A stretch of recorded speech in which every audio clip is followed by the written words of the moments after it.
This is an expressive practice sample. You have been asked to render a message for a deaf, mainstreamed middle school student. The student's English class is learning about essay writing. You'll have a 1-minute warm-up followed by a 1-minute break. After the break, you'll begin interpreting or transliterating. The warm-up will begin momentarily. We are going to be learning about a 5-paragraph essay. We're going to be practicing this structure of an essay for a while, so you'll definitely want to try to get this as much as you can today. We're going to practice all kinds of essays using this structure so that you'll have it down. This essay structure can be really useful. And once you get the flow of it, it can be so easy.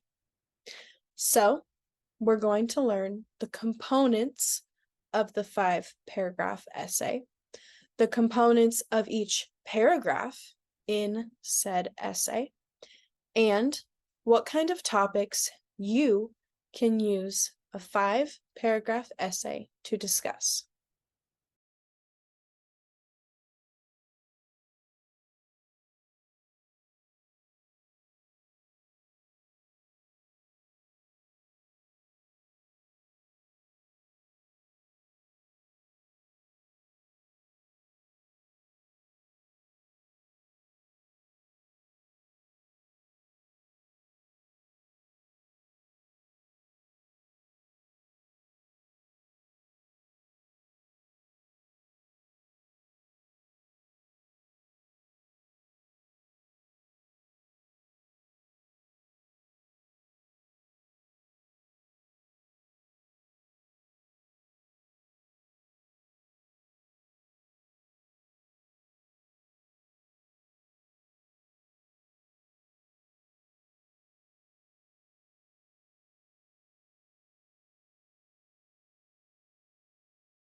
So, when you think about a 5-paragraph essay, it helps to think of it like this. First, you tell them what you're going to tell them. Then, you tell them. Lastly, you tell them what you told them. Okay, confusing, but I'm going to break it down. It will all make so much more sense. So, first, tell them what you're going to tell them. The first paragraph in your 5-paragraph essay is your introduction. In your introduction, you're going to tell the reader what your topic is and, generally, what you're going to say about it.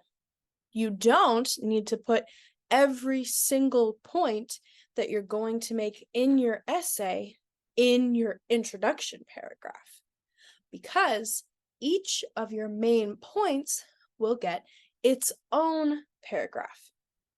In your introduction, you hook your reader with your thesis statement, which we've practiced already, and then you transition your reader into the rest of your essay.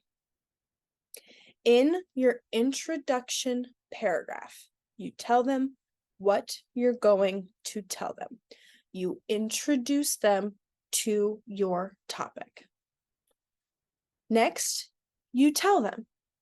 You have 3 body paragraphs. They should each make their own point. So each body paragraph will tie back to the point that you're making in your thesis statement.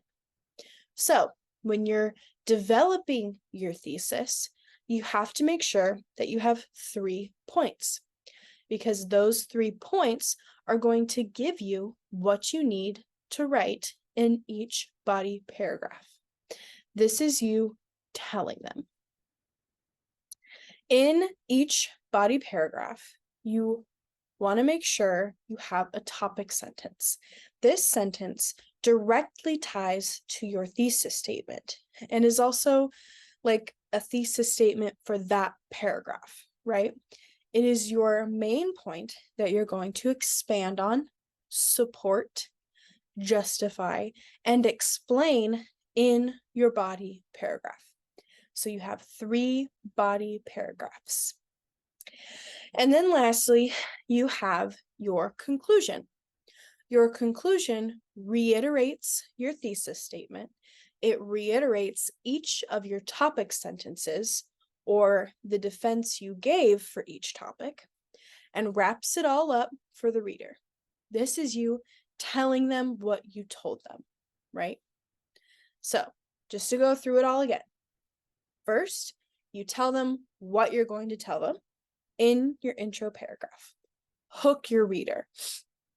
Give them your thesis statement and tell them what your essay is about. Second, tell them. Via your 3 body paragraphs, you expand upon your thesis. Each paragraph has a topic sentence which you expand upon.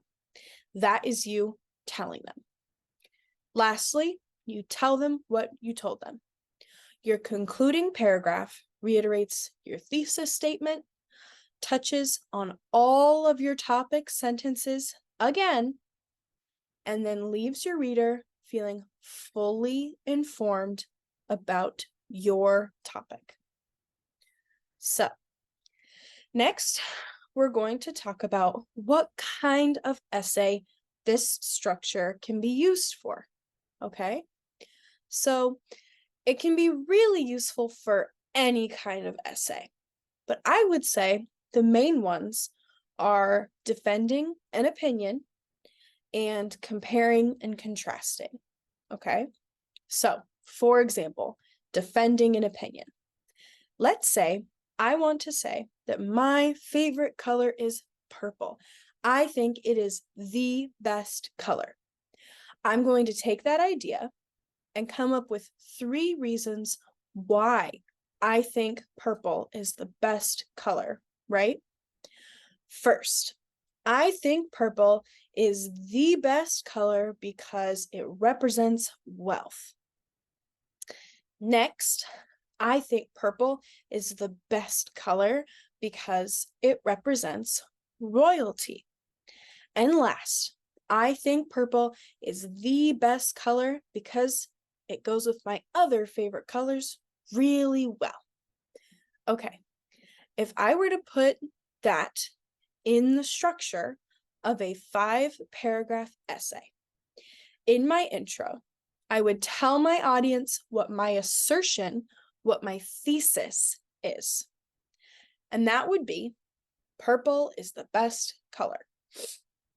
In my first body paragraph, I would say it's because it represents wealth. In my second body paragraph, I would talk about it representing royalty.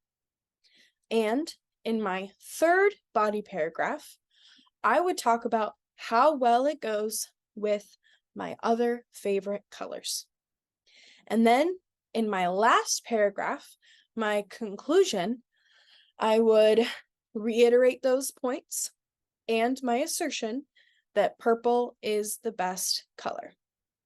Now, next is a comparison contrast essay. Let's say I compare spring and fall. How are they the same and how are they different?